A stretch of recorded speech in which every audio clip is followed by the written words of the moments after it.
Gumikan sa pagpaningkamot og pagka-consistent nga number 1 sa RMN DXDC Davao, midaog og Henry Arcanoy Excellence Award ang DXDC Davao karong tuiga. Gabi formal nang gidawat sa istasyonan ang trophy og ang 100,000 pesos cash prize gumikan sa maong award. Ang award gitunol ni Van Omega, ang Operations Support Group sa RMN Networks. I call this station of miracles. Daghan na kayo siya nagian nga imposible nga nalampasan gid siya. Kiba naman mo sa itapunaga. Thank you for not giving up, and that not giving up is a miracle.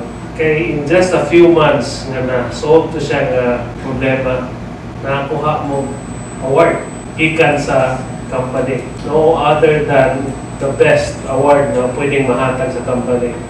HRC, Henry Arcanoy Excellence Award. Subay niini dakong kalipay sabang nabati sa station manager sa RMN Davao nga si Pastor Leo Daog-Daog. To God be the glory. Iyaha ang dumog o himaya. Ang tanan, gumikan niya. Siya ang nag-provide sa ato ang strength, the wisdom na akong gikinahanglan aron nga makahimot at mga buluhaton nga makadala nato ngadto sa kadaugan. And I really thank ka ng usata ka pamilya ba ang hiusa diha sa Ginoo. Luyo ni ining tanan dako usab ang among pagpasalamat sa tanan namong mga suking tigpaminaw nga kanunay nagsuporta sa among mga nagunang programa ug nahimong hinungdan usab nga nagpabiling number 1 sa madaghang higayon.